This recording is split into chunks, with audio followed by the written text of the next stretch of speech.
Hello and welcome to our live stream this evening or morning or afternoon, wherever you are, depending in the world. And we are going to explore Islamic eschatology with Abu Rahma. I'm Tracy with KOGmissions.com and thank you for joining us. Please do hit the like and subscribe button if you haven't already, and that will make sure you don't miss any future live streams or videos when they come out.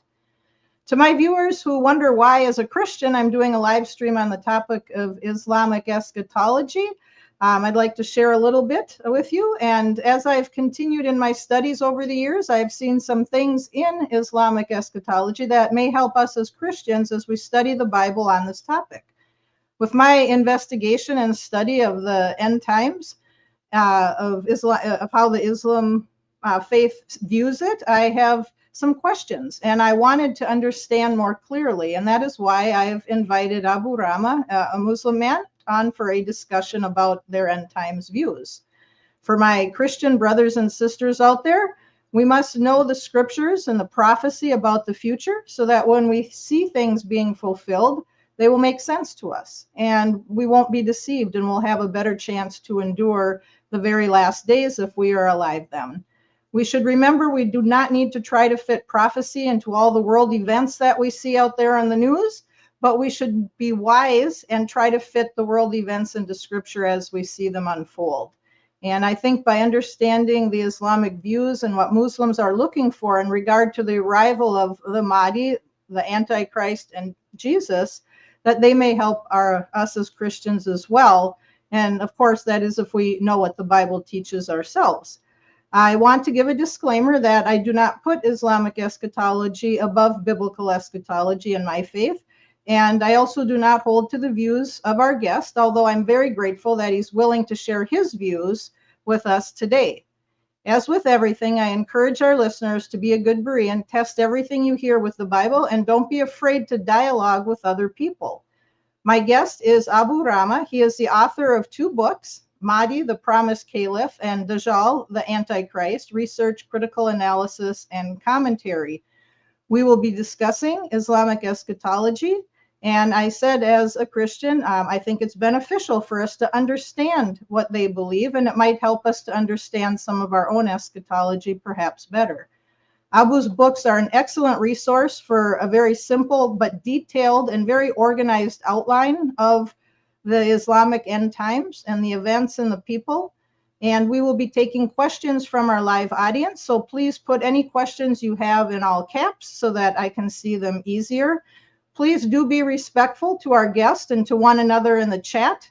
If there are any offensive comments, they will be removed along with the person who wrote them. And Abu and I both recognize that we have different faiths, and this is meant to be a friendly discussion. And today we are engaging in what those two faiths teach. We are not speaking hate speech to each other or to anyone else. We might not agree on things, but we're sharing what our holy books have to say and how we view these end times. His books cover the Sunni perspective of Islamic eschatology, so keep that in mind if you happen to be a Muslim listening in and you're from another sect. So welcome, Abu. Can you Hi, hear us? good evening. How Good are you? evening. Good evening. And some of you may be wondering why the video is not up where he lives in the world. He's just chosen to not have that on tonight, but we are going to be able to listen in and hear what he has to share with us. So thank you for joining me, and I appreciate you taking the time to share with us what Islam teaches about the end of the age. It's a pleasure to be here, and thanks for having me.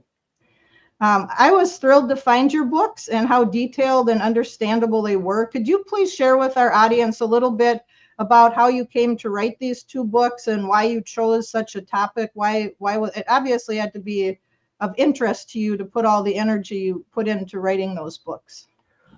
That's a great question. Basically, uh, as you said yourself, we should not try to fit these prophecies to our times, but instead understand the times according to what has been mentioned.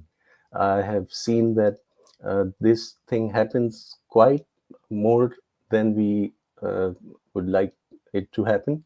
And there are many occasions where people try to fit in things, they will try to twist, they will try to go to source language and try to make some kind of interpretation which is not really uh, based on the apparent reading.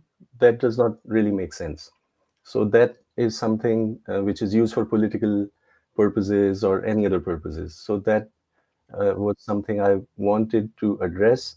And if you go through the book, you would see that it's not political. What is done is that the prophecies are mentioned in a sequence.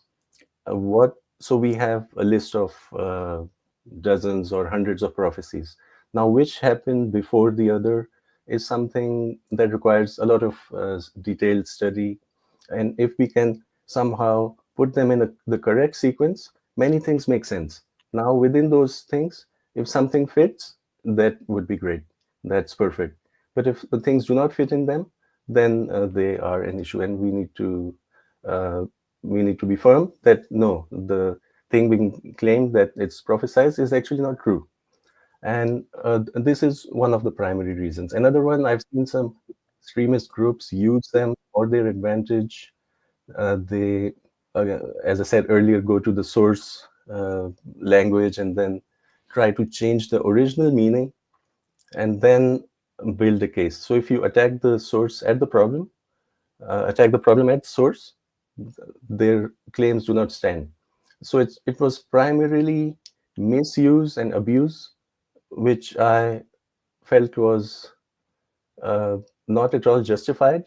And if people listen to those things, they may be tempted to, because not everyone goes and fact checks and goes to the source and finds out perhaps something. There are many things which are not even there, which are not authentic.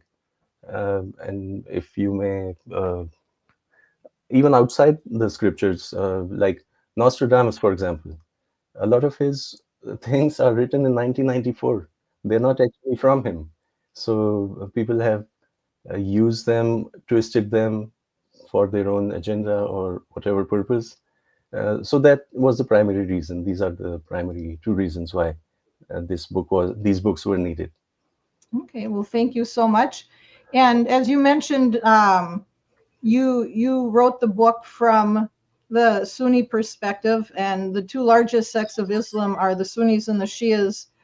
Could you please briefly comment on how those two traditions may differ in regard to the end time beliefs, so people understand that there are different beliefs, just like among Christianity as well? Yeah.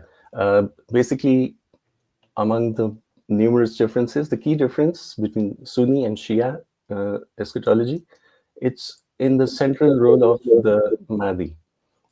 Mahdi is not his name, it's a title. It means the one who's guided, one who has guidance.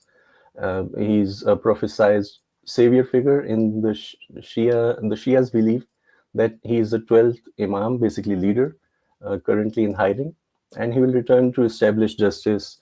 Whereas the Sunnis believe that he's a descendant of the Prophet Muhammad, peace be upon him, and he will appear before the day of judgment uh, and help the faith. So, as Sunnis, we do not ascribe supernatural powers to him. We do not believe that he will come and perform miracles. He is a human being with human qualities, nature, tendencies, and he's going to come at a time when there would be immense injustice, and he'll bring justice to the world. Okay, well, thank you. Um, so you believe, as the Sunni perspective, that he is a human person who will come on the scene at this time. Do you believe that he's a caliph? Because right now there aren't Ye- Khalifa, but Yes. So he will unite the Muslims into one unit, and he will lead them and bring about peace and justice to the world. Uh, and if I may mention another thing about Shias, they believe that he will have some supernatural powers. He will bring some people back to life from dead. He would bring some hidden scriptures from here and there, and they have some other views. but we believe he will be a human leader. He will unite the Muslims as one unit, and is going to lead the Muslims. So you believe that he will unite the Sunni and the Shia and the other sects in the Islamic world? Largely, it would be Sunnis, but if others see that what has been prophesied has come true, they would, and they may, and they would follow him, choose to follow him. But many of them may consider him to be the Antichrist. Okay, so there could be conflict then amongst the different Islamic sects when the Mahdi comes on the scene. That is absolutely true, and there is one narration which says that as soon as he appears, he will come at a time of civil war in Arabia, and once he settles that civil war, he will send out 3 armies, one to Yemen, one to Iraq, and one to Syria, simultaneously. All these 3 areas are troubled. They have been troubled since a few decades. And so that is, there definitely would be conflict. And those regions are where the Shia are at, is that correct? Yes, they are, politically quite active, quite hot areas. Okay. So in short, from what I've understood, and we'll talk through all of this, but in short, the timeline is that the Mahdi will appear, and then the Dajjal, who is Antichrist, and then Jesus comes and kills the Antichrist. Is that a correct, very simple and short view of that timeline? Absolutely, 100%. And I missed to mention why I wrote this book. I have seen some preachers who say that the Antichrist will come before the Mahdi, but that is there is absolutely no narration, no prophecy whatsoever which claims this. You would need to twist things up. You would need to assume that the Antichrist is not a person but a system, and then only then you can somehow change the sequence. But the sequence is, yes, as you mentioned, the Mahdi first, who would come for 7 or 9 years. During his last year, the Antichrist will appear. He would be there for roughly around 14 months, and then Jesus comes and he kills the Antichrist. And then he will remain for 40 years or so. Okay. Well, let's talk through the Mahdi first a little bit. You can give us some more details that are important about him, the time frame, what's going on in the world. And I'm looking at your book here that I took notes on, and you do start with the Mahdi, the Promised Caliph. And you mentioned that the Mahdi is not in the Quran, but it's in 2 of the Hadith books. Could you comment to that, and then maybe start telling us a little bit about the Mahdi and more about the time and what he's going to be doing and how people will recognize him? Yeah, this is quite a common objection of many people. Why is he not explicitly mentioned in the Quran? He is implicitly, indirectly, but not explicitly, because it's not required. He's not a supernatural figure. He's not a prophet. He's not a return of a prophet. He does not receive revelation. He does not speak to angels or God. He is a human being, which is why there have been many human beings who have achieved, who have done great works throughout history, and they're not mentioned in any of the scriptures. So that does not take away anything from that. His actions are mentioned, that he will unite the Muslims, and if someone comes and does that, then we would know that it's him. And if he's not mentioned, that does not really change anything. So the Muslim point of view is that the Quran is the first person word of God, whereas the Hadith, they are the speech of the Prophet. And if the Quran indirectly hints towards him, implies, and the Prophet expands on that, and that is something that we believe in. This is not something that any Muslim objects to. So I've read and heard that there's been characteristics about him, what he'll look like, that his name will be Muhammad, and the same as his father's name is Muhammad, which is Abdullah. Is that pretty much just what the Sunni believe, or would the other sects believe that as well? They also agree on the name. The name is agreed from both. They also agree on that. Yeah. As for his lineage, so the Prophet Muhammad, he did not have sons. He had daughters, and he has two grandsons, Hassan and Hussein.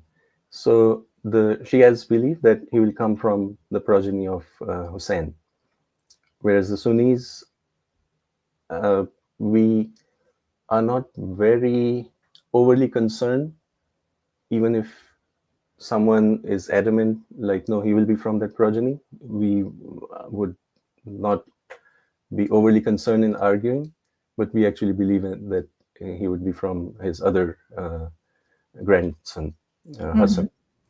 But But that his does name not would be really Muhammad. mean much to us. And his name would be Muhammad, correct? Yes, that is true.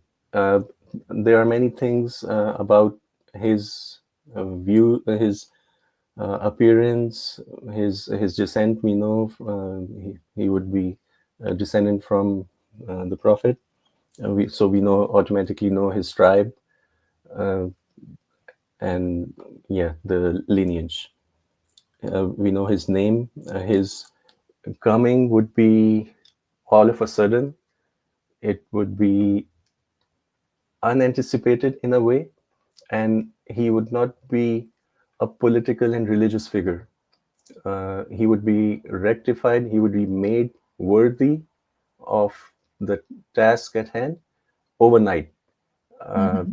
how that would be so, we can only assume. It's not mentioned whether it would be miraculous or it's yeah, how that would be is purely up to interpretation, Mm-hmm. which is why I've not discussed that in detail. Mm-hmm. So you mentioned he becomes prominent in a chaotic year with wars around the world and things like that, and especially in Arabia and the areas of Mecca and Medina, and there possibly a civil war for power. Could you speak a little bit about that unrest and fighting among the Islamic countries prior to his coming, and then does that just continue on after he's here too for a while? Yeah, that is sure. Before that, I would like to discuss Mhm. something.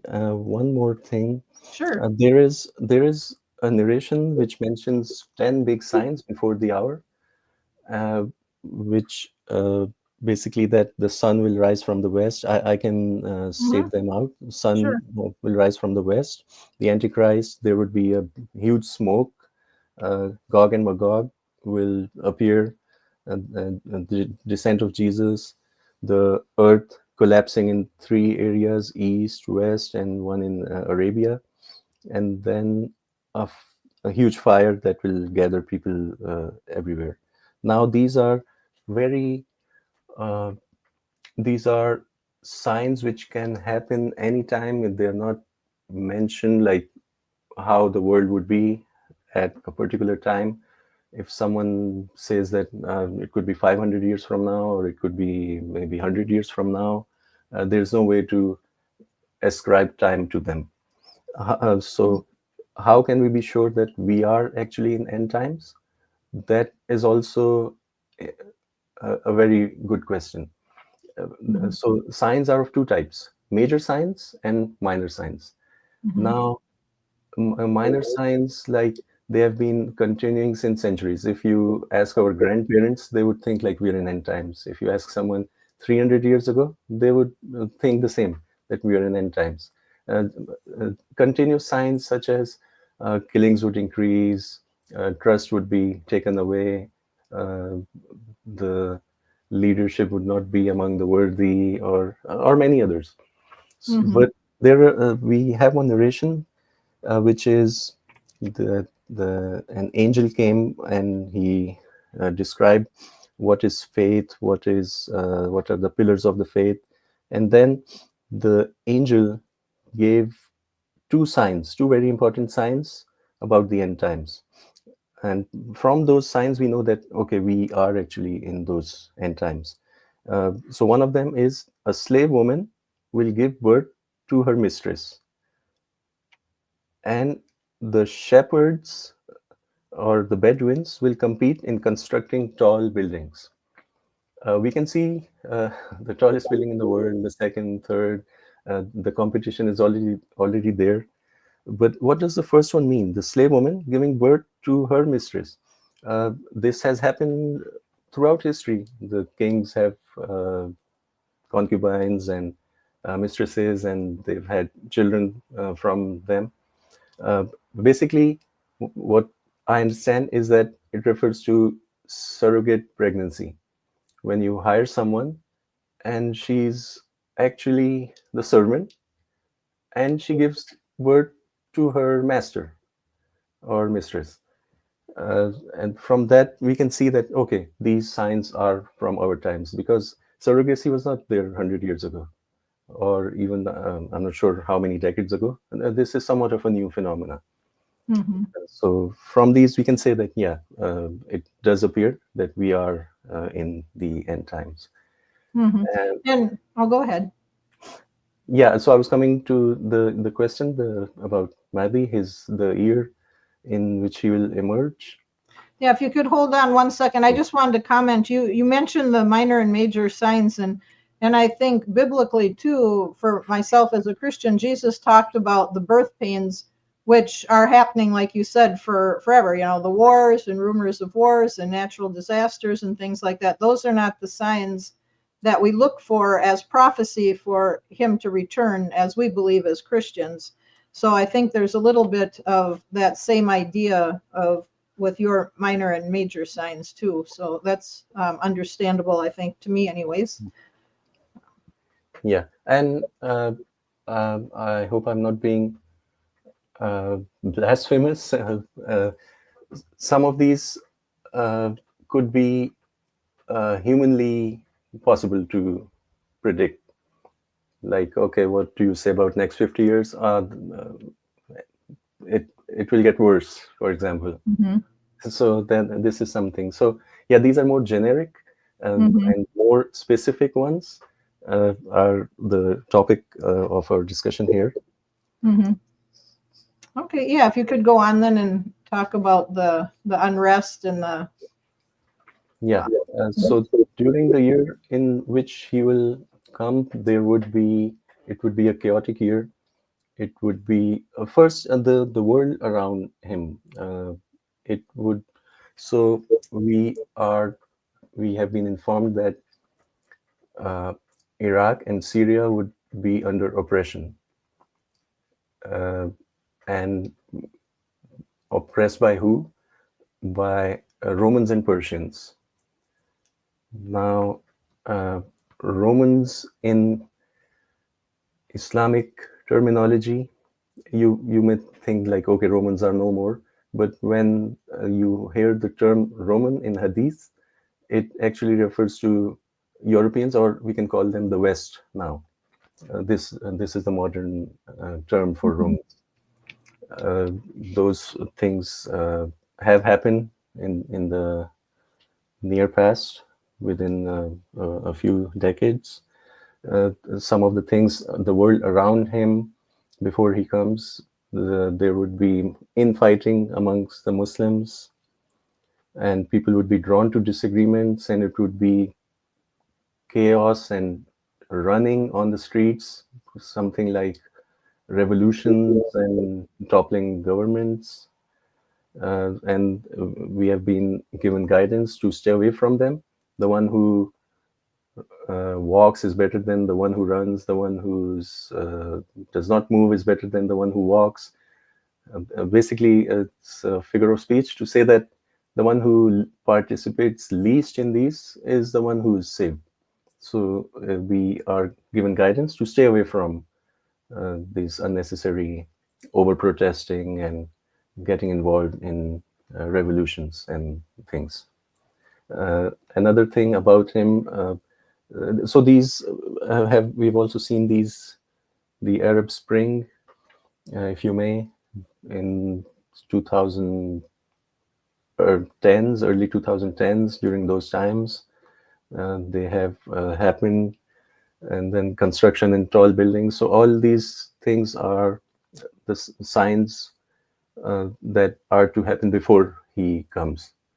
But these, you may say, okay, they are also somewhat generic. Which ones are more specific? I would say they are also more specific, but there are things that have yet to happen. Are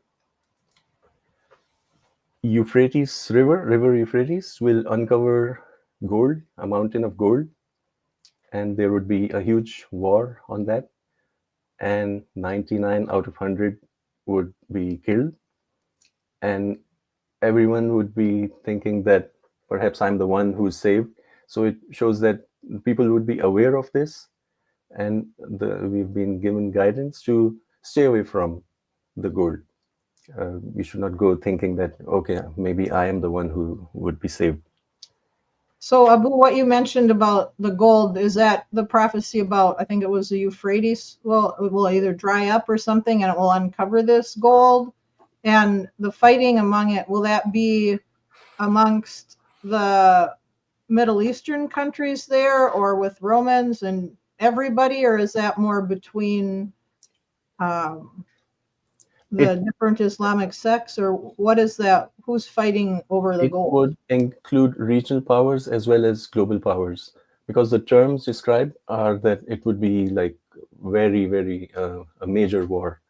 And it again, it's not explicit that it would be a global conflict, but the scale of massacre shows that, yeah, it may be bigger than regional. It may involve other powers. And then the Mahdi, he ends this civil war, and that's when he comes. Yeah. So this Euphrates runs through Turkey, Syria, and Iraq, and it may end on its own. So what Mahdi, he would be in Arabia. There would be 3 sons of kings who would go to war. So one king would die, and then 3 sons of kings. They may not be his sons, they may be sons of different kings, but they would go to war for power. And then from the city of Medina, he would escape to the city of Mecca. But because somehow his word may spread that, okay, there is, other than these 3, there is someone else, and they would seek to kill him, and he would escape from there, trying to save his life and run to Mecca. While he is in Mecca, some people would identify him, find him, and pledge allegiance to him against his will. He would not want to be the ruler. He does not receive revelation, or he doesn't know. And this is another important point here. Anyone who claims to be the Mahdi is actually an imposter. There have been claimants in the past. In 1979, if I'm not wrong, there was someone, he did not claim himself. His assistant, his second in command, he claimed that this guy is. So they made sure that they fulfilled that prophecy. And it reminds me of your initial words that we should not try to fit in things. And these people tried to fit in. And they're all dead. Nothing happened there. So while he would be in Mecca, an army from the east would come to end the war for his assistance. Now this east is, it's a direction we know. Which country is it? We do not know for sure. From people from Pakistan, they think that it would be them. Uh, People from Afghanistan, they think it would be them. People from Iran, they think it would be them. But I would say that uh, Pakistan is a new country since 1947. Before that, it did not exist. Afghanistan, it has a historical name, and in the Hadith mention Khorasan. That's the name. And Iran is also a historic country.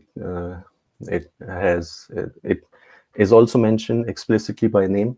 So to if it's a new country that did not exist 1,400 years ago, perhaps it may be this. It may be Pakistan, but it's also open to interpretation. And that the ones who come from the east are coming to support the Mahdi, or they're coming to fight him? Because aren't there two different armies? Yeah, so one would come to basically, it may perhaps someone would invite this army to come and end the civil war. It's getting chaotic, and this army would go there. By the time it reaches there, many things would happen from by the time they leave and by the time they reach. During this time, an army from Greater Syria would go out to kill him. Now, Okay. Greater Syria includes Palestine, Lebanon, Syria, and Jordan. These four countries. So someone from one of these four, it could be Lebanon or it could be any one of these four, and this army would sink into the earth uh, outside the city of Medina. And that's when everyone would know that, okay, what has been prophesied is actually happening. And then people will go. And when this army sinks, the army to come and assist would have reached. Okay. And then, yeah, they would support him. And then you mentioned that the Mahdi will rule both the Arabs and non-Arab Muslims. Yes. What does that look like? Would the non-Arab Muslims be like if, say, it was an American who became Muslim, or just people in the Middle East, or? So for American, he would not launch invasion there, so they cannot be under him. If they're physically based in America, that would not fall. They would not fall under this rule. So the Muslim and Arab and non-Arab countries would be under his control. Would it be a single country with one passport and ID card? We don't know. Would it be like a European Union kind of a thing where there are separate countries but visa free? You can go anywhere without, no one will ask you, no stamping, or something like NATO, combined army. These as well we are not informed of. So But it he would will be unite. Middle Eastern countries who go together with him and support him. Yes. Okay. And then you mentioned that after that, with the Romans or the Europeans, the people from the West, there was the treaty made with them prior, like right when the Mahdi comes on the scene, or when does this agreement or treaty with them get made? Because after that, from what I understand, it says that the Romans end the treaty then and decide to fight with the Muslims. Okay, that's a great question. So these, we are not mentioned the year. We know within this year, these 3-4 months would be very chaotic and with full of wars, and a lot will be happening. But we don't know which year. We know the months. The Islamic months 9, 10, 11, 12, or 10, 11, 12th months, and the first month. So these 4 months are very happening months. Euphrates, the war, and during this time, something would happen to the West, from which they will come back. They will going to suffer some major setbacks, immense setbacks, that they would be inclined to have an alliance with him. And the narrations mention that the Romans, basically Europeans or West, will have a common enemy located next to them. If you look into the books, I've tried to make it apparent like who this common enemy is, but I've avoided using the term. But since we're discussing here, I can share the common enemy of Europe right now is Russia. And so Russia would have done something to Europe. Maybe US, I'm not sure. Maybe US is far away. They're So involved US, or not. yeah. But with Europe, something, maybe a surprise attack, or maybe I hope nukes are never used again. I hope, uh, yeah, I don't wish for any death and destruction on anyone, but they would do something major to them that they would be like, they would come forth for truce, for an alliance, and he would make alliance with them at that time. And this is after the Mahdi has already ended the civil war. Yeah. So while he would be within the civil war, something with Russia and Europe would be happening, and when he is taken power, they would seek to form an alliance with him. How will that alliance go forward is also quite interesting. We can go into that before, or if you have any question before moving there. Yeah, you had mentioned that the Mahdi will be different type of ruler than the previous order of the caliphate. Yes. And Yeah. what does that mean? So initially there was a prophethood, then it turned into caliphate, and then it turned into kingdom, and then it turned into the word used is forceful rule, which can either be dictatorship or military army rule. Yeah, and so from those different order, it will be a different order. So he will go back to the original, the caliphate, the kingships and the military dictatorships will cease to exist. So this order, political order from before, will no longer remain. Okay. This is also this is explicitly mentioned. Actually, it's not an interpretation. And so from before, would that, like if you're looking at from the caliphate before, is that when the Ottomans or after Rome? Like it was about what, 700 years or so that Yeah, reign was? his rule would be, so Mahdi means the one who's guided. His Ottomans, they had good, they had bad, they had mixture of both. We believe he will not have contamination. It would be purely good, Right. and will bring peace and justice to the earth.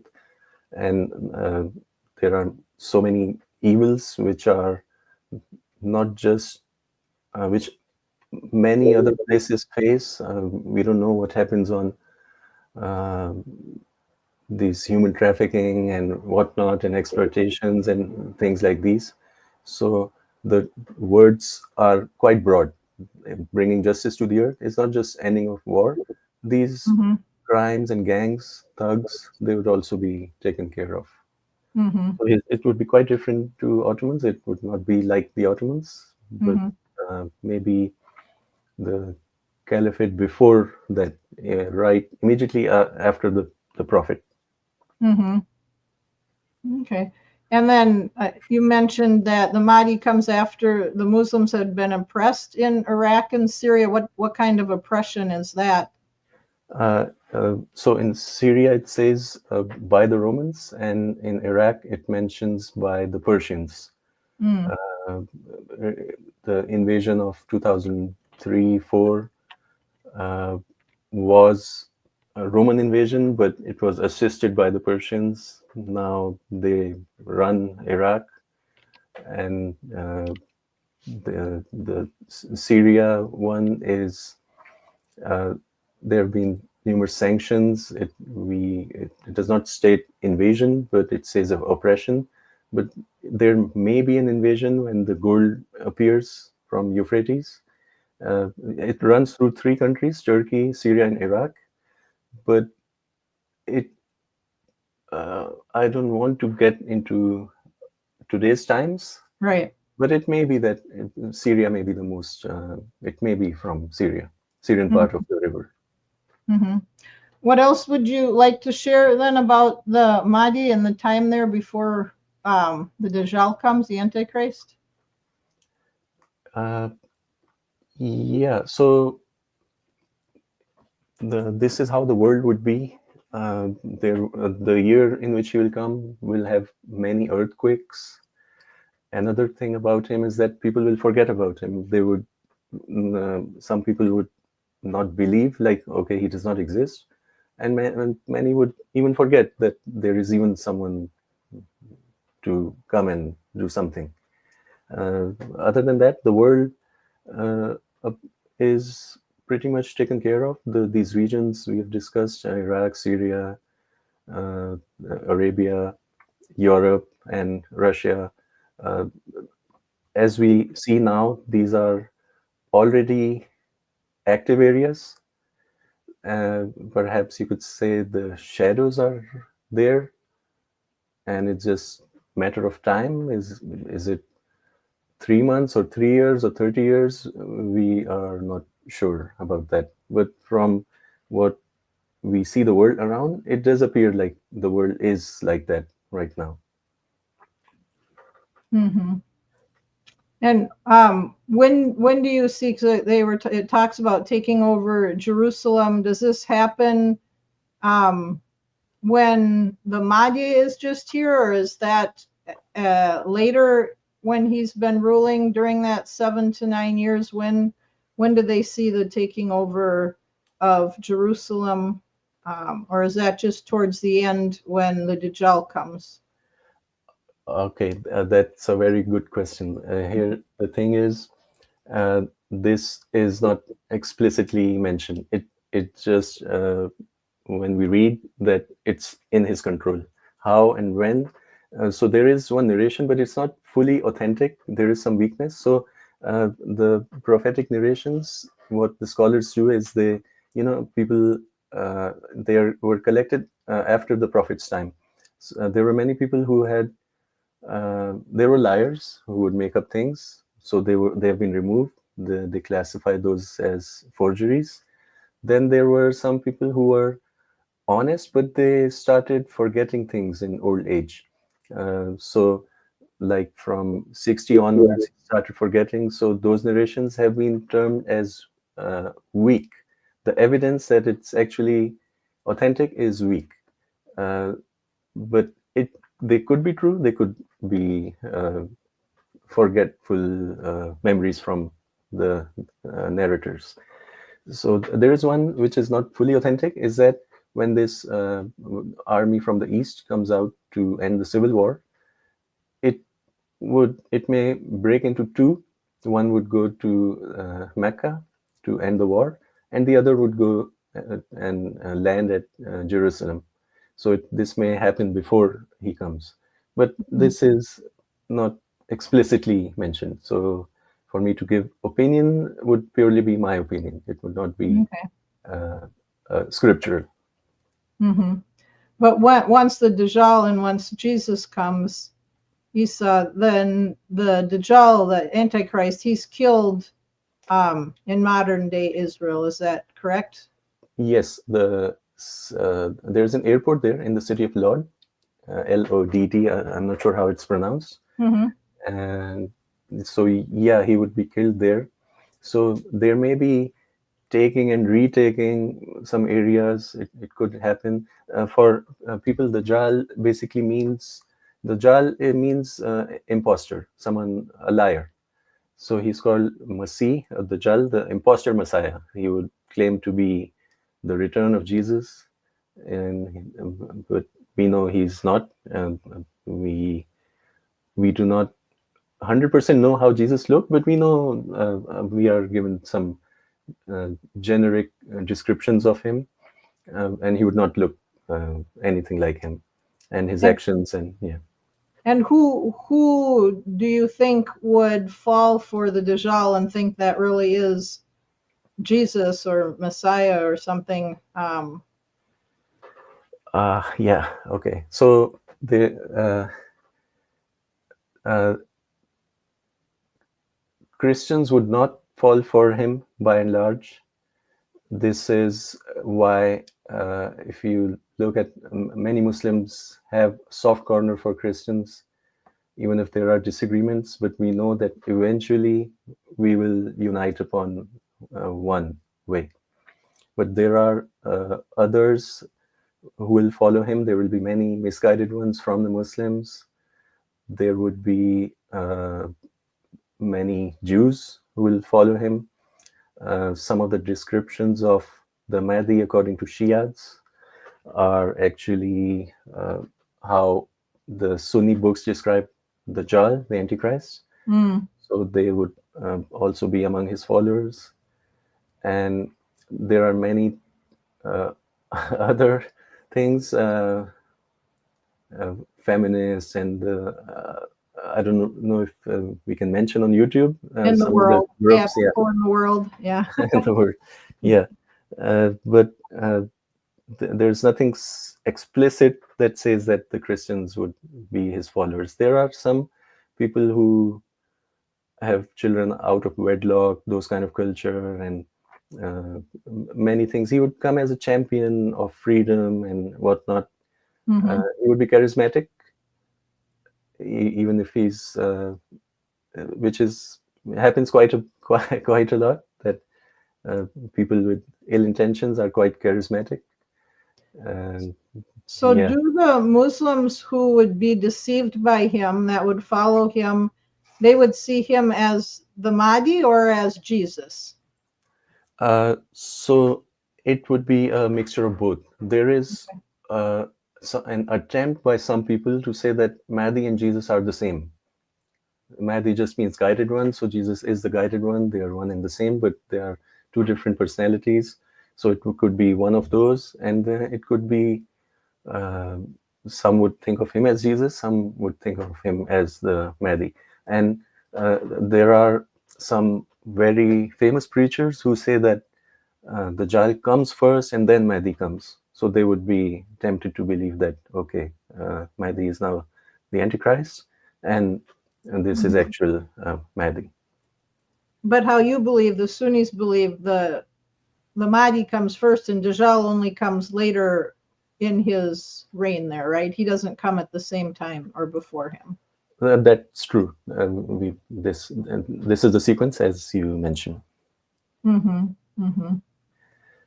Okay, and then how long is the Mahdi on the scene, or not the Mahdi, the Dajjal on the scene, deceiving people before Isa comes, Jesus? So the narrations mention 40 days, but his first day would be like a year, second day like a month, and then like a week, and the rest would be normal days. Now, someone could say maybe it's a figure of speech, but someone, one of the disciples, the companions' disciples, asked the prophet, what would we do? How would we pray?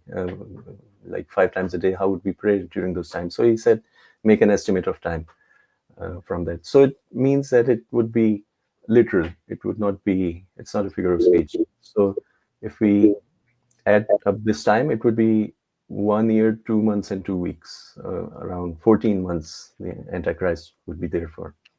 He is a short man, curly hair, with one eye, a green eye, and the other eye, it's not like the Greek Cyclops. He is a human being with 2 eyes. Just one eye would not be there. Maybe he would wear an eye patch, or he may not. But So curly hair, short height, broad chest, and crooked legs, inward pointing legs.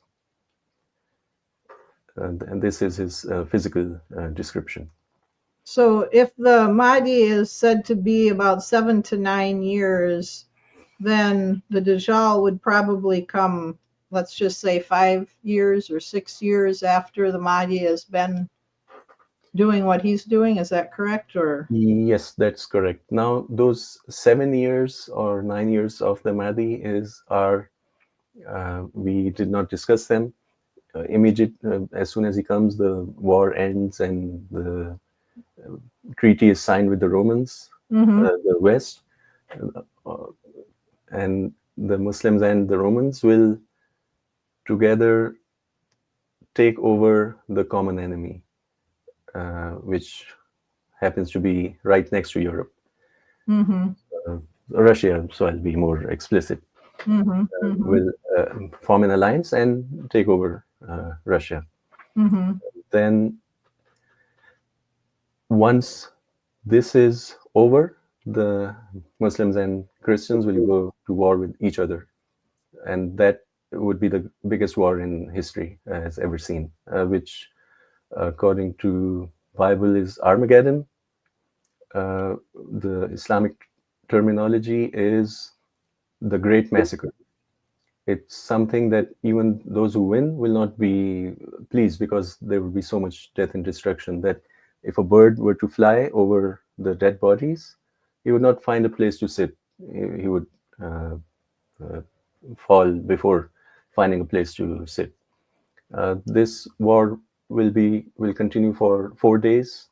It's not a long war. It would be for 4 days.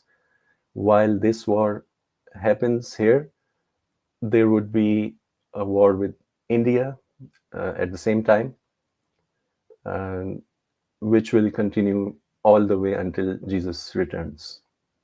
so this great war, is that the Malhama, or how do you pronounce that? Yes, Malhama. Okay, so that's what you would equate to an Armageddon type war. Yes, Malhama means massacre, and the Great Massacre. When the Roman armies land at the border of Syria and Egypt, they may take over Turkey without a fight. And once this war is ended, the Muslims will walk into Europe without a fight. It would not be a military invasion. It would be walkover. Sure. So while they would be there, within 7 months of the end of that war, the Antichrist will appear. Oh, so the Antichrist comes after that war. Yes, that's true. So there's already a lot of death and destruction in the world when all of this happens. And then the Antichrist comes for the 14 months before Jesus would come. Yes, that is true. When he comes, who's fighting in India? It's open to interpretation. It could be Pakistan. It could be the Mahdi may send someone from there. So they're Muslims fighting with them? Yes. Okay. But this would continue for those 7 months plus 14 months of the Antichrist. It's like a 21-month war. And so how does the Mahdi confront Dajjal then, the Antichrist? In what way? He would, there would be a lot of setbacks. He would lose a lot of territory, would be lost. And if he retakes Jerusalem, and then the Antichrist would be killed in modern day Israel. So some areas may be lost. Lost by Dajjal or lost by the Mahdi? Lost by the Mahdi. Dajjal would take over. Okay. And it's mentioned that he would be able to visit every place on the earth except Mecca and Medina. And there are some less than authentic narrations which mention also Jerusalem. He would not be able to go to these 3 places. And then Isa comes, Jesus comes down, not right around there when the Mahdi is praying. Is that correct?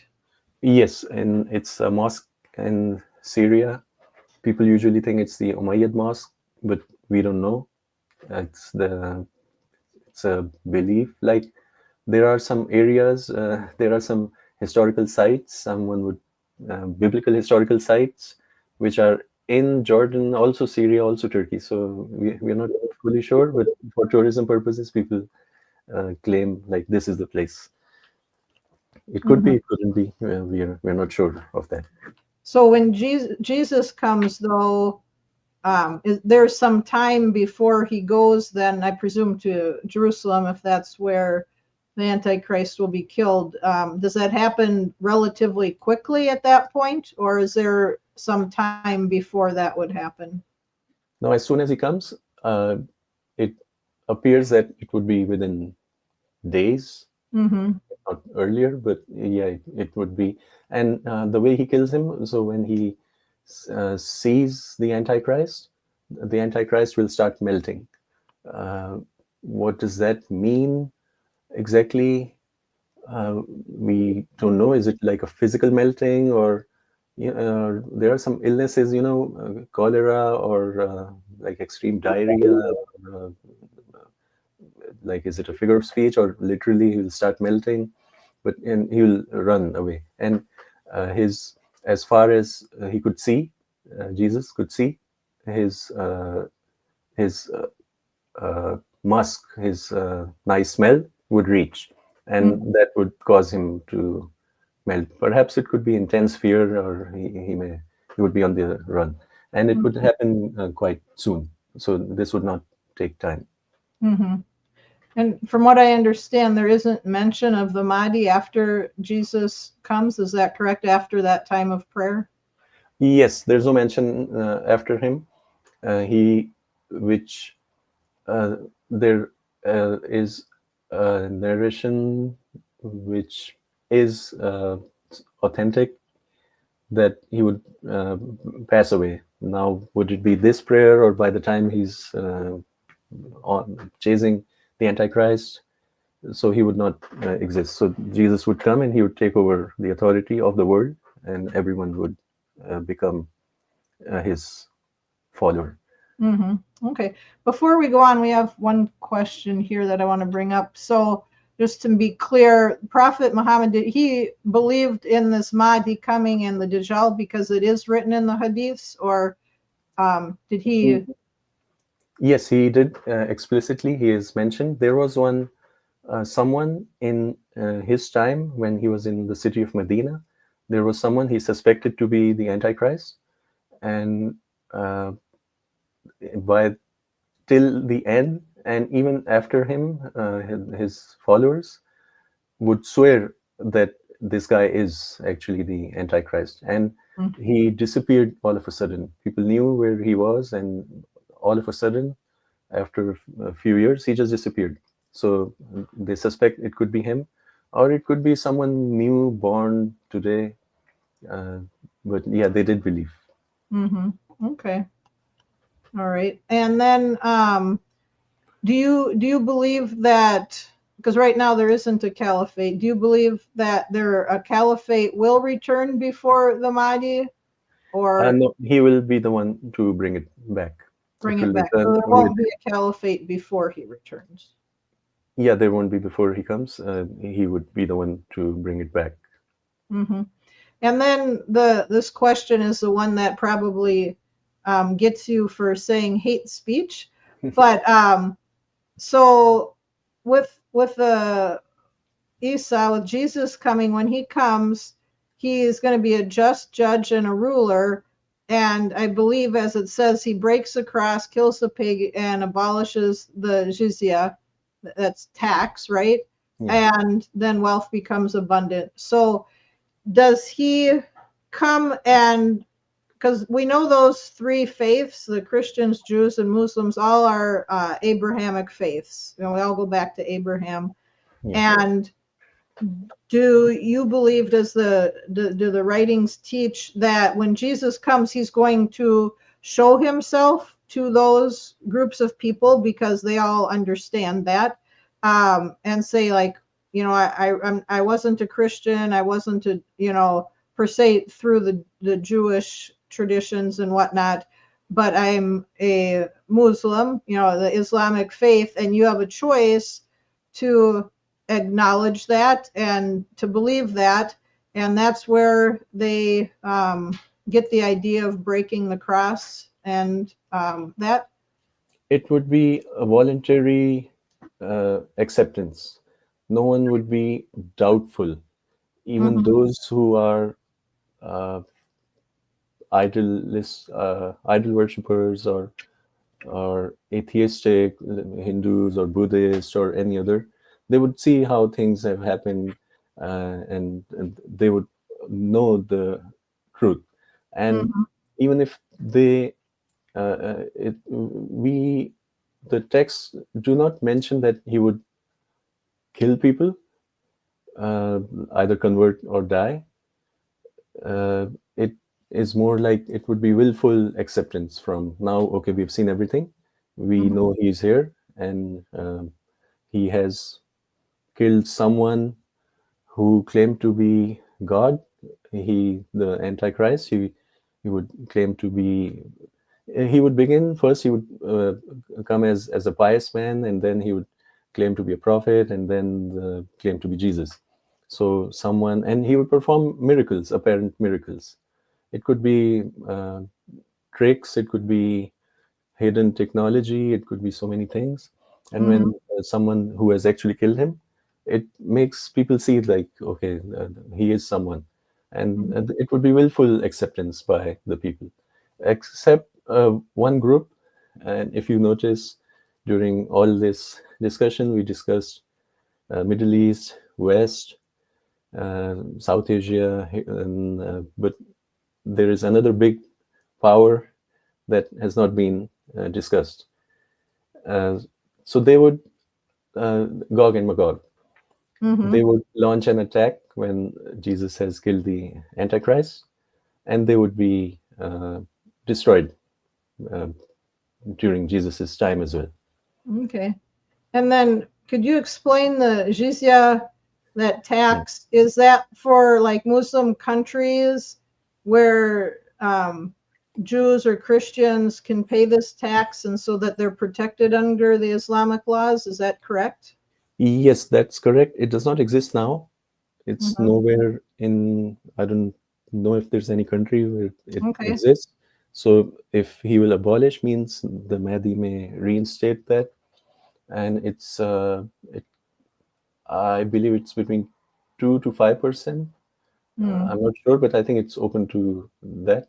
And what it means is that the non-Muslim citizens of the state, they do not need to fight, because they're exempt from war, and they would be given protection. And for those who see him, Jesus, for who he is, like you're talking about here, and they accept him with their free will, like you said, it's not forced. And as a Christian too, I don't believe that Jesus forces anybody to believe in him or accept him or anything. But those who don't, they're not dealt with at that time. Is that for later during the judgment, after Jesus has died and the final judgment is, or is there any sort of judgment or court type of thing that happens at this time when Jesus then becomes the Caliph, you could say, probably? Is that right? Yeah, so when Jesus returns, he would, while he would be chasing the Antichrist, his followers of the Antichrist would also be on the run. So they would be dealt with by the sword at that time. So those who are following Antichrist, but not just regular people who maybe didn't understand who he was? They would be outside war zone, someone, let's say in South America or somewhere, uh, they would, it would physically not be possible even uh, to for those things. They I don't think they would be dealt by the sword. I believe when they see that, okay, Jesus is here Mm-hmm. now, it there's no other option but to accept him. Everyone will accept him, and You in see case that as someone worldwide or just in the Middle East over there? worldwide, the whole world will accept him, except the other than the Gog and Magog. Mm-hmm. Everyone will accept him, and when the Gog and Magog, it may be that those who do not support him, who do not recognize him, they may join the Gog and Magog. Right? That So is Gog and Magog, I know in Christianity there's different views on that too. And from what I read in your book and other literature, was that the part that's behind a mountain, or was that something else? yes, it is that. And could you explain that a little bit? That was a little bit confusing to me. Are these like a nation, or it seemed like they were more sci-fi people or something that's coming out of there? Is that something of this world, or is it angels or nations, or what is the Gog and Magog? They are humans. They are children of Adam and Eve, like all of us. They are humans. They were. There was a king in the past. He built a wall to keep them from on the other side. Now people assume that they are locked underground, but there's no text to say that. It's just an assumption. Mm-hmm. And it there are scholars who say that the wall is no longer there. Some say no, the wall will be broken then, but there are others who say that the wall has been broken, and the first Mongol attack was one of them, when the Mongols all of a sudden they started taking over big parts of the world. It was their initial attack, and then the final would be when Jesus is there, and it could be like after so much death and destruction and to infrastructure and technology and uh, weapons and whatnot, there's a big power, big major world power now. They would be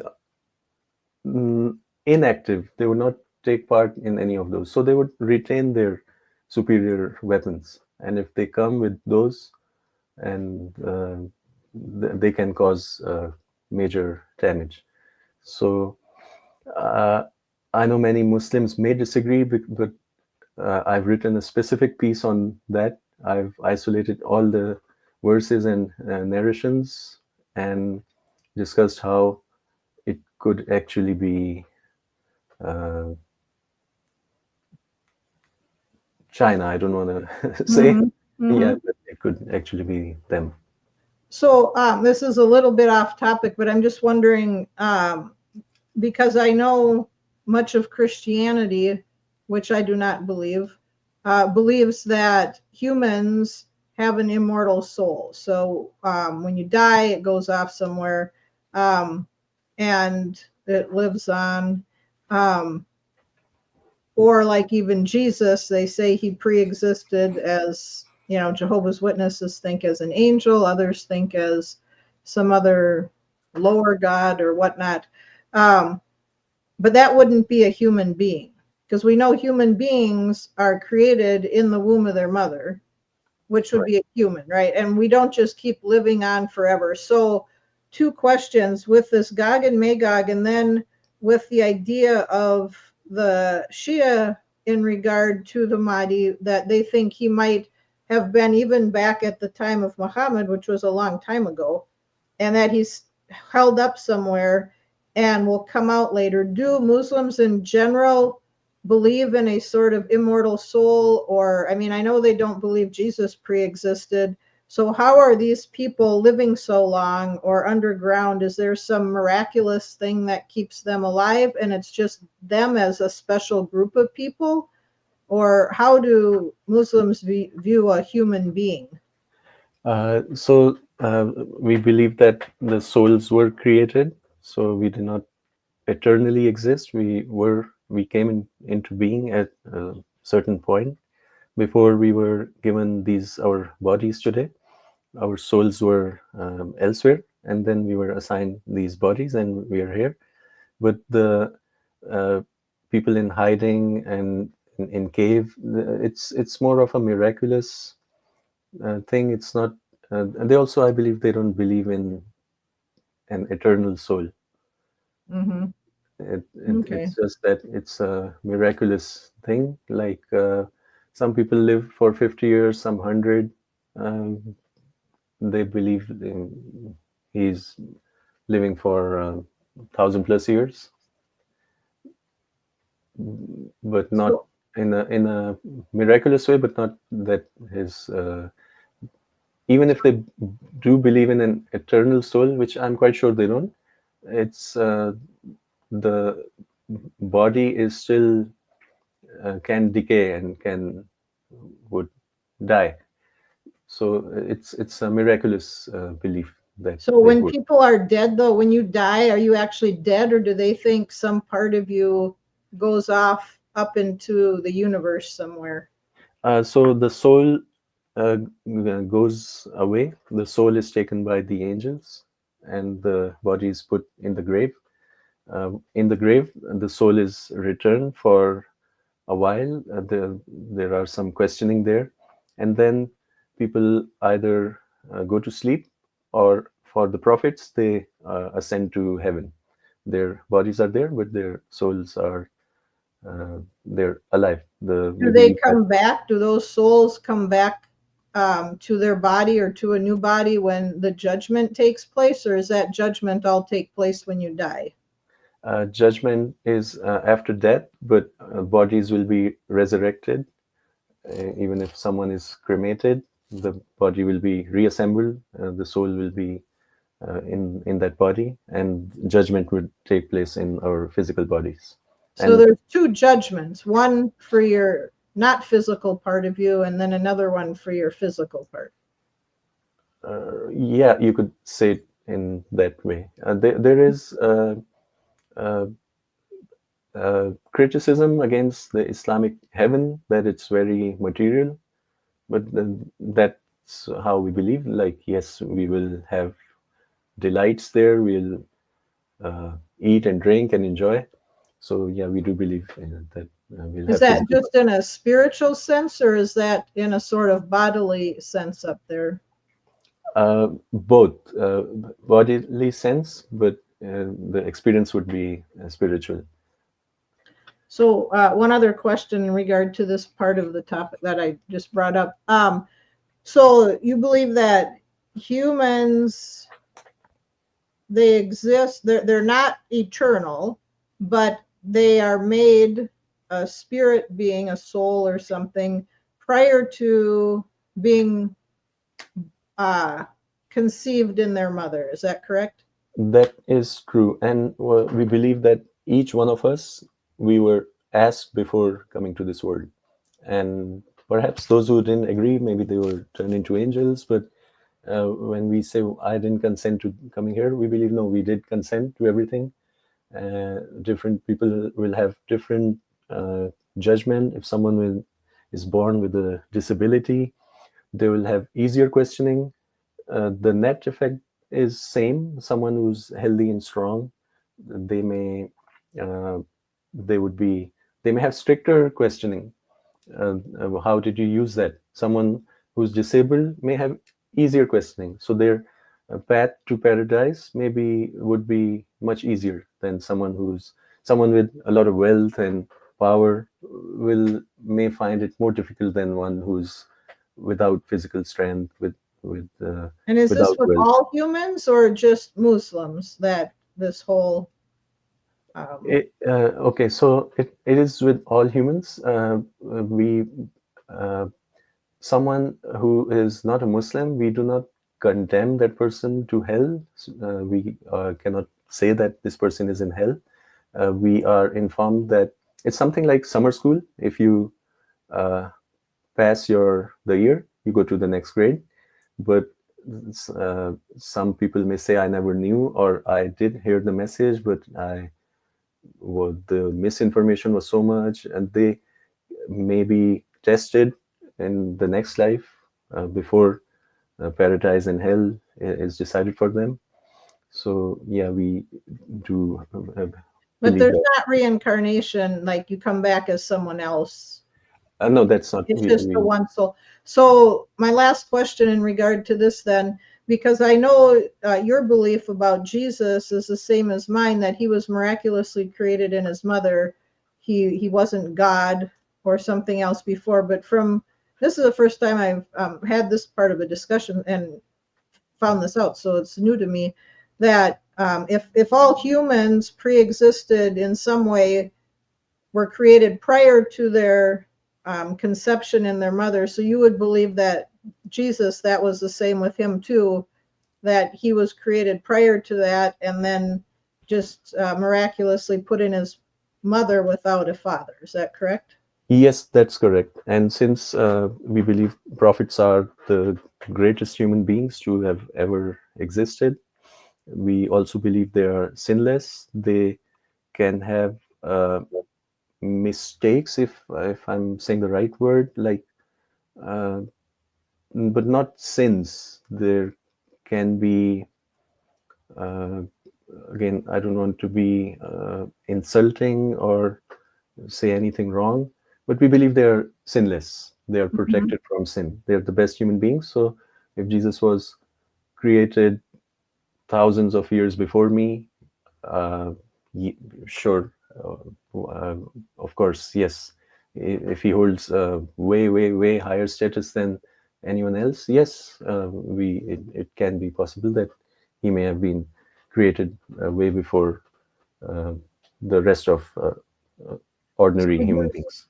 Would you say all the prophets? So, like Jesus, we believe was sinless. I don't believe that, let's say, Isaiah was sinless or them. Would you say all of the prophets from back Yes, then were sinless, including Muhammad? yes, we believe for all the prophets, we do not uh, ascribe crimes or sins to them. Mm-hmm. We believe they were all sinless. They were role models. Mm-hmm. We believe that uh, if God sent humans as prophets, they did not just send and convey the message, they were examples of those message. How do we implement that message? We would look at, for example, Solomon during his time. The message that he brought, he was the living example of that. So we do believe all prophets were sinless. Mm-hmm. What prophecy? I have a note here about Muhammad is applied to the Mahdi in what is it in Daniel 10 verses 20 and 21, and Daniel 12 1 through 11, and Isaiah 19 16 to 25. If you can recall what points in those passages are referring to Muhammad as applied to the Mahdi.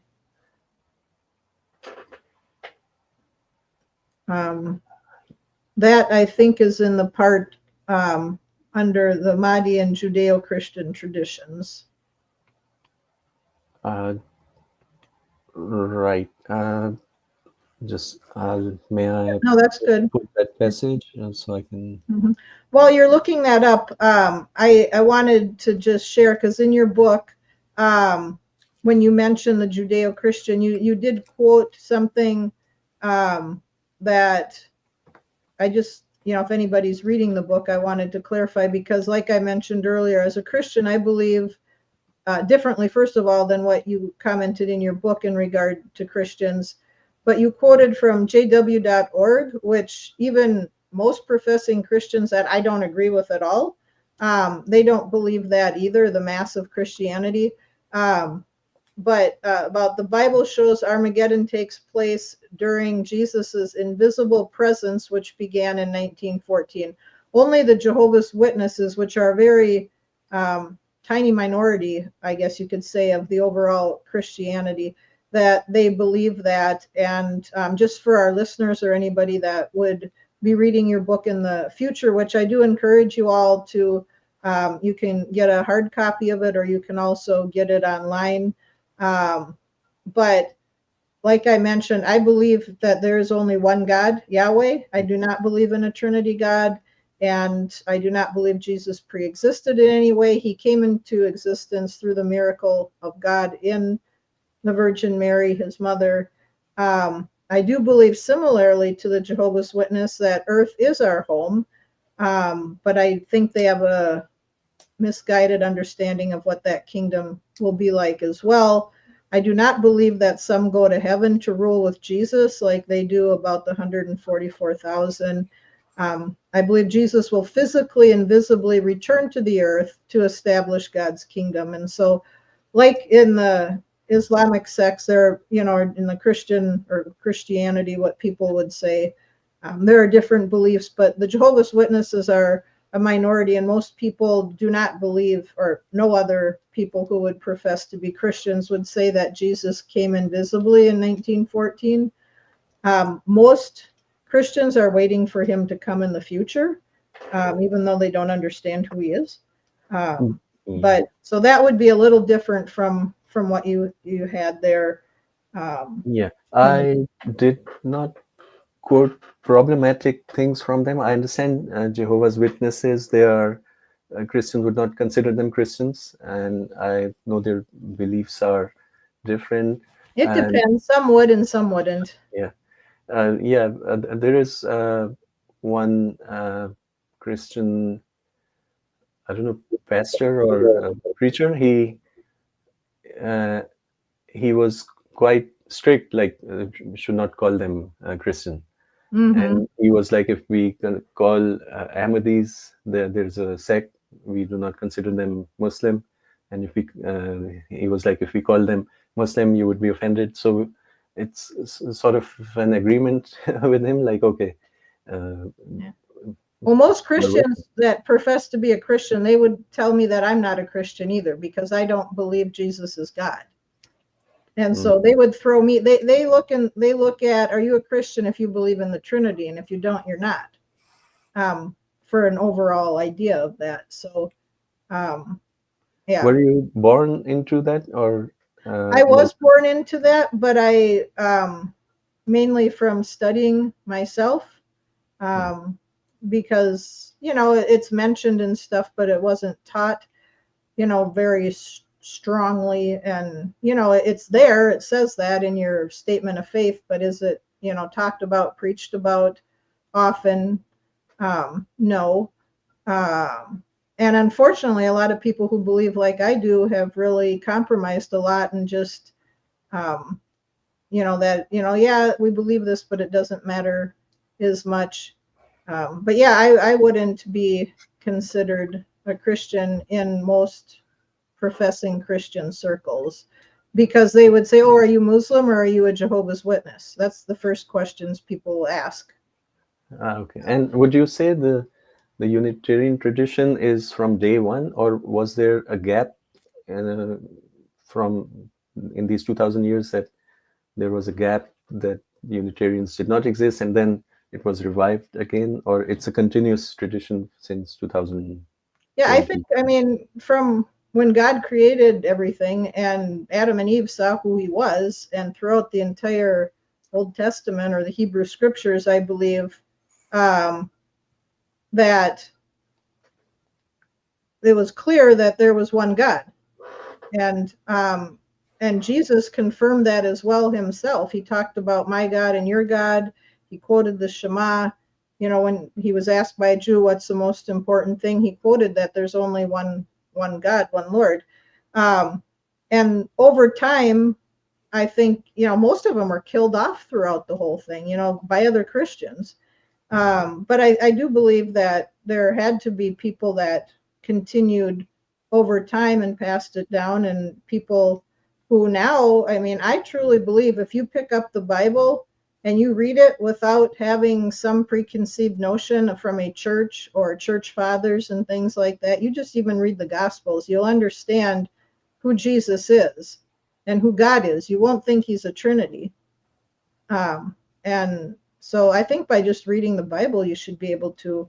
The ministry I have, I work with a lot of people who've come out of Jehovah's Witnesses belief or Trinitarian beliefs and things like that. And almost every single one of them say that, they read the Bible and they just saw it in that without having these other biased to look at. So, but, I believe Satan is trying to confuse people and deceive people. And unfortunately, a lot of churches go along with him.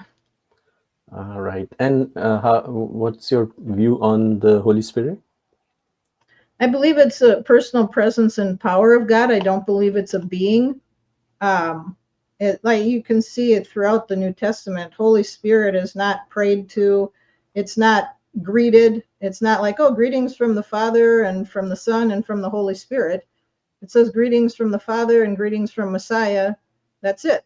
From God and from Jesus. You see that all over. They greet him. They send greetings, in their name. The Holy Spirit doesn't have a name, and it's never used as, like greetings from this person. And so, that just got, even when my ministry partner, Carlos from Restoration Fellowships, debates people over the Trinity, it's always about Jesus being God. You never hear him bring in Holy Spirit to try to prove the Trinity. It's like they're just trying to prove Jesus is God.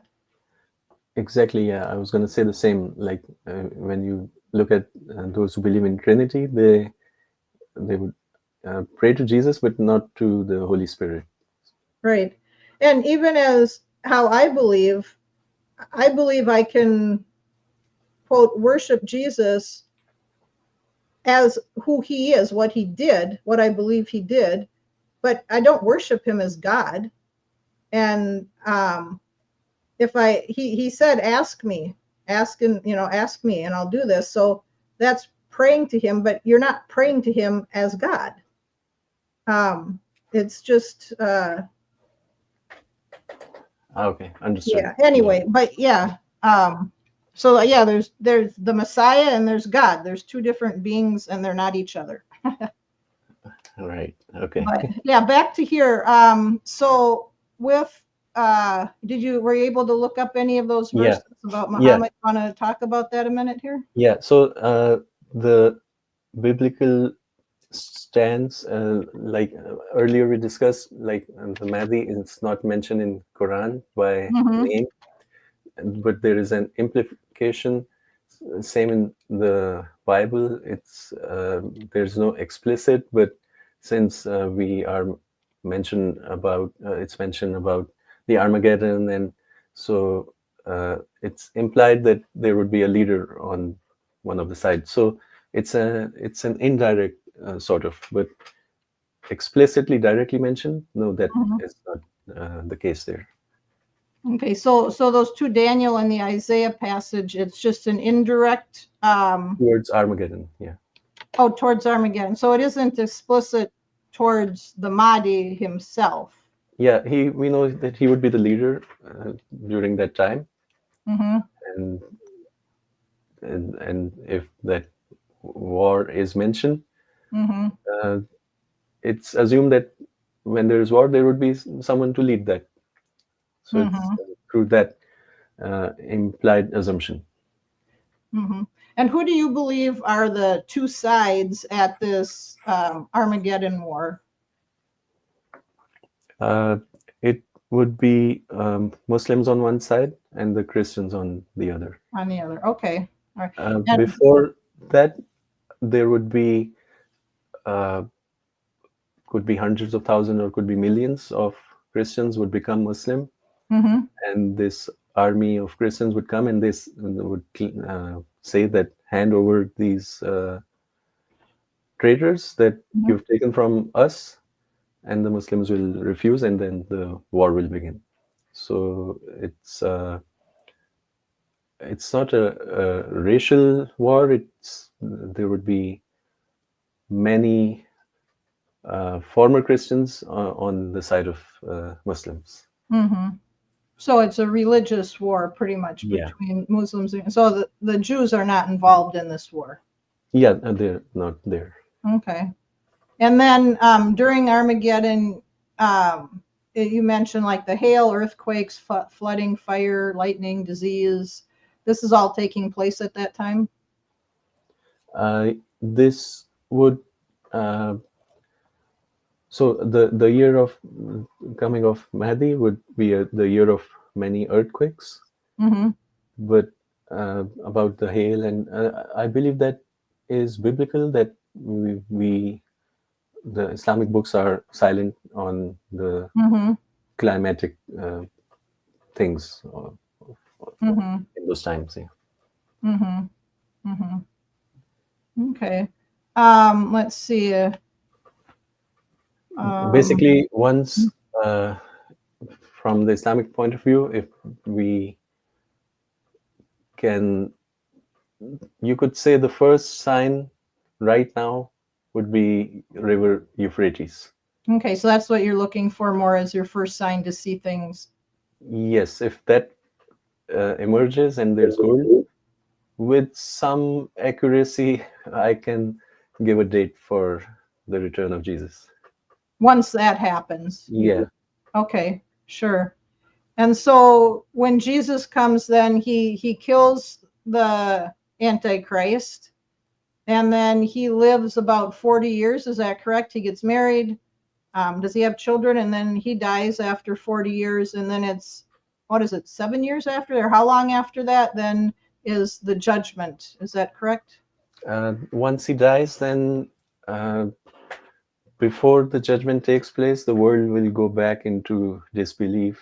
And we Muslims also believe in rapture, but I don't know the Christian exact belief on rapture, but there would be a gentle smoke or wind, light breeze that would take away the life of all the believers, and only the evil ones will remain.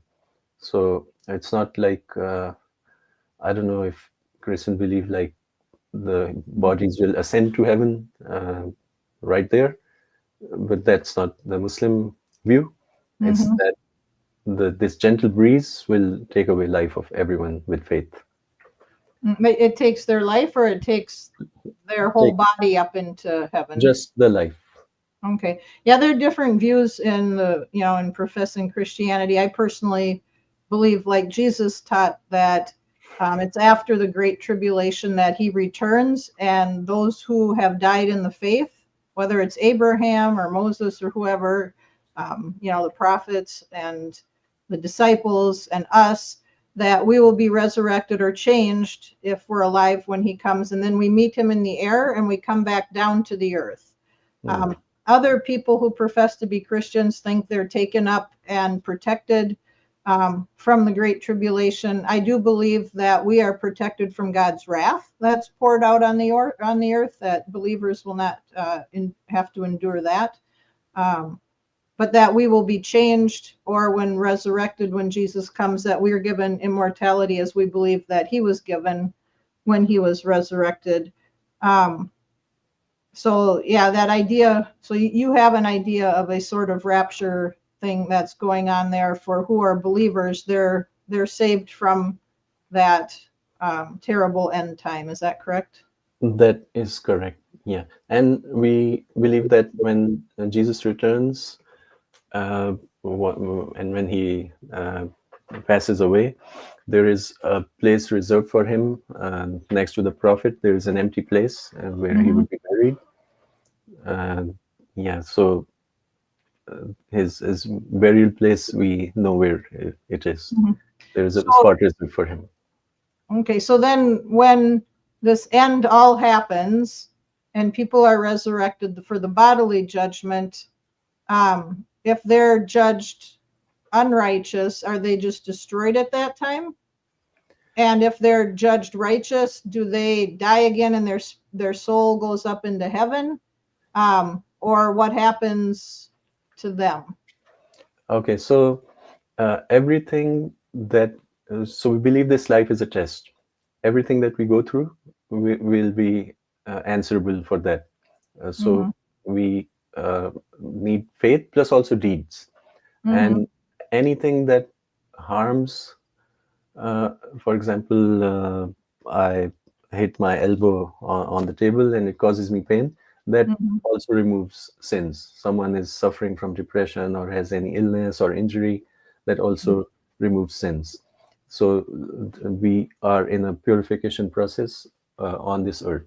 Those who do not are unfortunate to be purified will eventually be punished in the next life. Some people would have stricter questioning in just facing God and being asked about our deeds. That itself would be a terrible punishment, and before being sent admitted to heaven. Those who are extreme evil, they would be sent to hell, which is also a physical place. And for how long they stay there, that's up to God. We cannot say for that. So And are they there to be punished and then they might be let up into heaven, or are they just destroyed totally down there at some point? there would be no death in hell. They would stay there in hell. Mhm. And this is true for all people, not just Muslims. They'll all be judged in this way. Is that correct? Yes, everyone would be judged. Some are prophets would not be questioned. They would be given right to intercede. There would be pious people who are not prophets. We hope to be from them, that uh, we are given the right to intercede for others. Mm-hmm. That would be fantastic. So some people would be brought before God, but they would not be, because they have, their good deeds are so much and bad deeds are so less, that it would not be a strict question. It would be easy for them before they're admitted to heaven. Mm-hmm. Mm-hmm.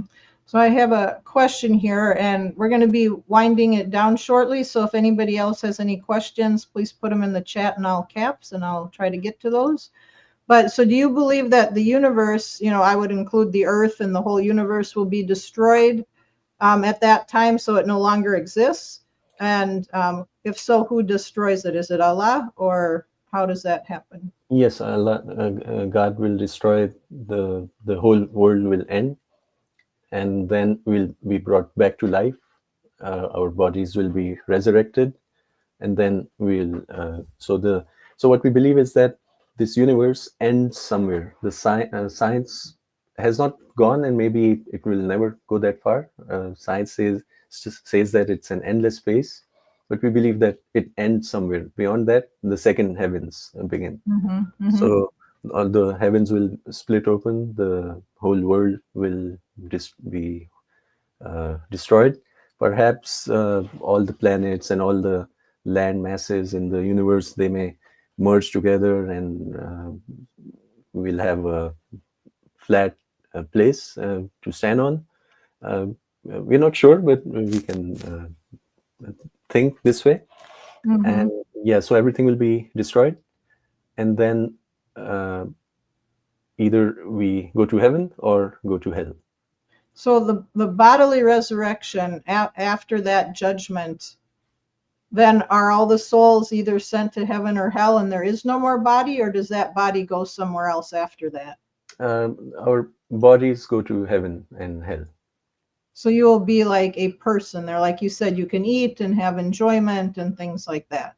Yes, the different physics, different biology, we would not fall ill, we would not have need for uh, bathroom or those Mm-hmm. things, but we would enjoy, maybe eat food without getting fat. And so, yeah, so it would be a bodily experience. So this is sort of the same question. So this destruction and this final age and the judgment, this takes place rather quickly, or is it a long time period? So there is an angel called Israfil. I don't know the English or biblical name for this angel. He would blow the trumpet, everyone would die, uh, even all the angels, and then there would be another trumpet blown, even other than God, everyone would die.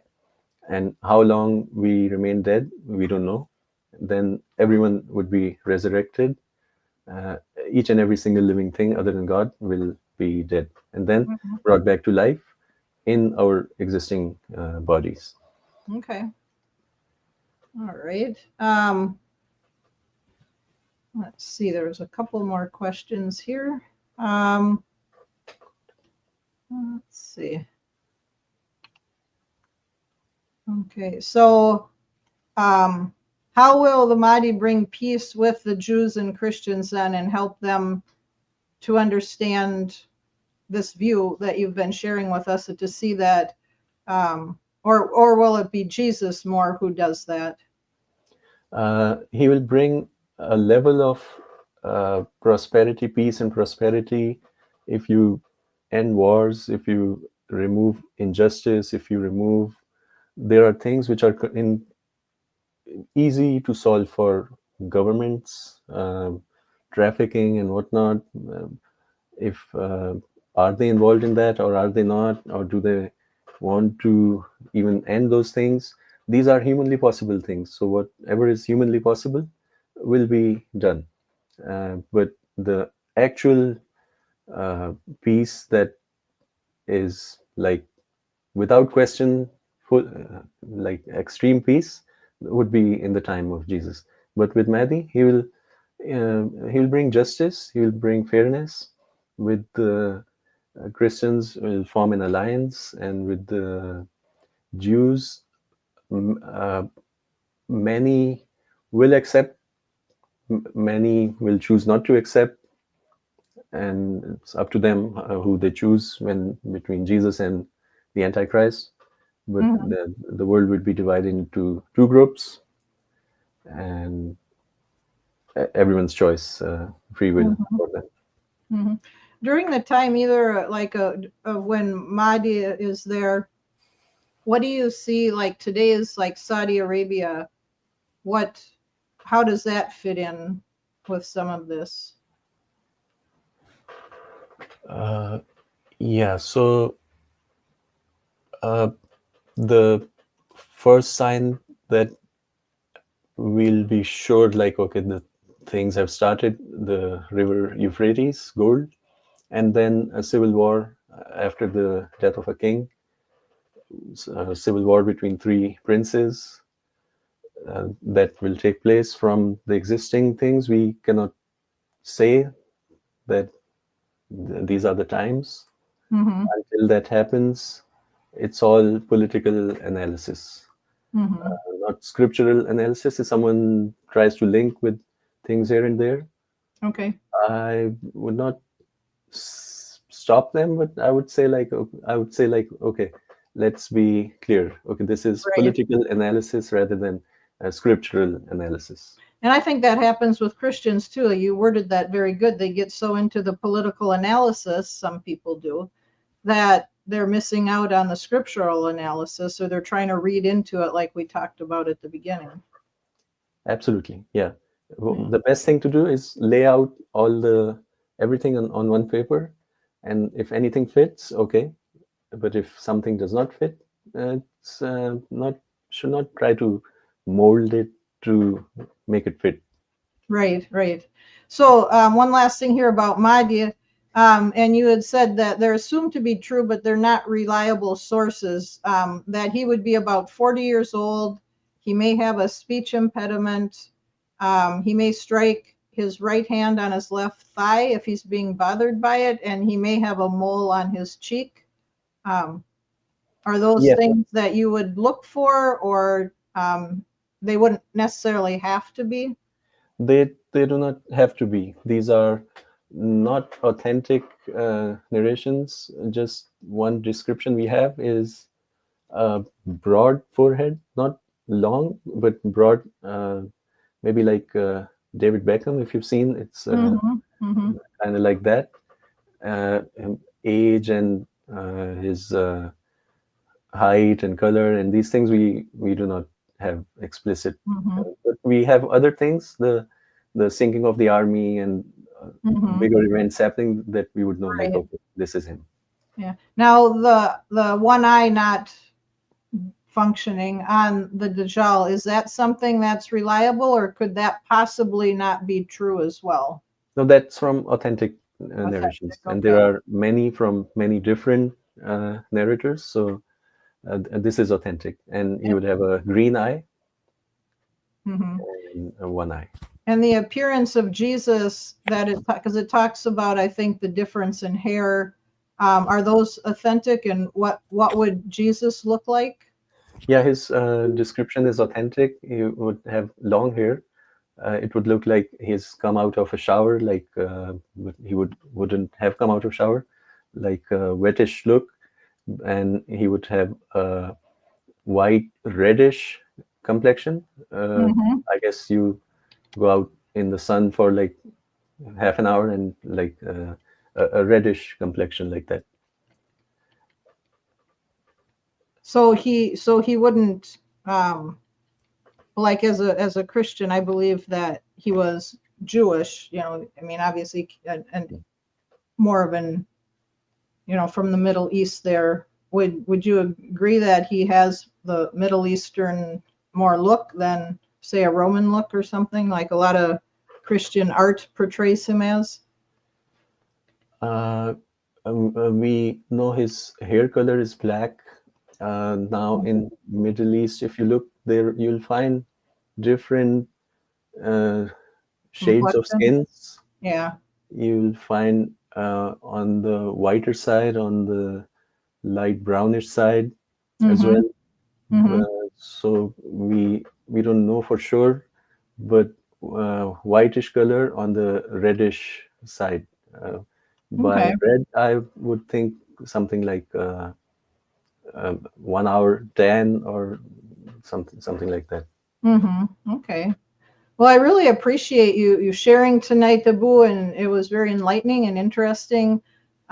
Even though we don't hold the same beliefs, I'm grateful for our conversation and for the work you did with your 2 books. And their links are in the description of the video. So if anybody would like to check that out, I think it's been informative for all of us. Do you have any last words that you'd like to share in regard to anything we've been talking about? Thank you. Thanks for having me. And the questions you asked were uh, really good. There were many good questions, and I really enjoyed discussing these with you. And your preparation and that you took time to read both books is also really commendable. I try to make them as user friendly, so someone who's not a Muslim or who doesn't know anything about them is able to understand. Perhaps the Mahdi book was, I may have been able to achieve the objective. I don't know about the other one. It could have been The maybe a Dajjal book was a little more difficult. The Mahdi book was just excellent. Dajjal was very deep, and it took more brain power to read through that. But it was good. There's a lot of information there. So if people are looking for that, it's a really good resource. Yeah, I've repeated many things. Something is repeat like one. I try to make each chapter a Hmm. separate book on its own. So if you open from in between chapter, let's say 4, and you just read that, so there would be repetitions from chapter 2, 3, maybe 5, Right. 6. So Yeah. Yeah. We you can see some of the chapters here on the table of contents about the Mahdi and the year. And yeah, I did find that there were repeats there and all, but I think it was good because it put it into perspective. But it was very, very easy to understand. Um, that was. And so if people are interested, I would definitely encourage them to check out your 2 books. You can find them on Amazon. They're in the description, as I mentioned. Um, but thank you so much again, Abu. Appreciate it. And I hope that you'll have a blessed day. thank you. And if anyone wants to reach out, I'm available if by email or through any way. If there's a follow-up question or anything, I'm available anytime. Would you like me to put your email address that I have in the description as well, or is there a different email address you'd like? You can email it to me and I can put it in the That description. is fine. That email is fine. Sure. Okay. Yeah. All right. Well, thank you so much. And we'll say goodbye now, and you have a blessed day, Abu. Thank you. You too. You too. Yeah. Bye-bye. Nice talking to you. Bye.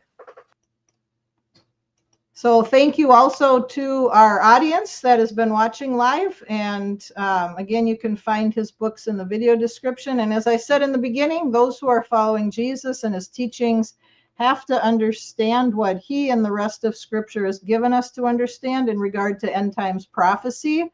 And it's important to not go beyond what is written. It's easy to do that, but we just need to not go beyond that. But we also need to try to understand what has been written. And so again, if we see and know the Scripture, we'll see things being fulfilled, and we won't be deceived, and we'll be able to endure. And again, as we said at the beginning, don't try to fit prophecy into all of the world events that we see on the news, and be wise and just fit those events into Scripture when they unfold. And as I always say, take responsibility for your faith, be a good Berean, and check out everything you hear with the Bible. And thank you again so much for joining us tonight, and have a blessed day.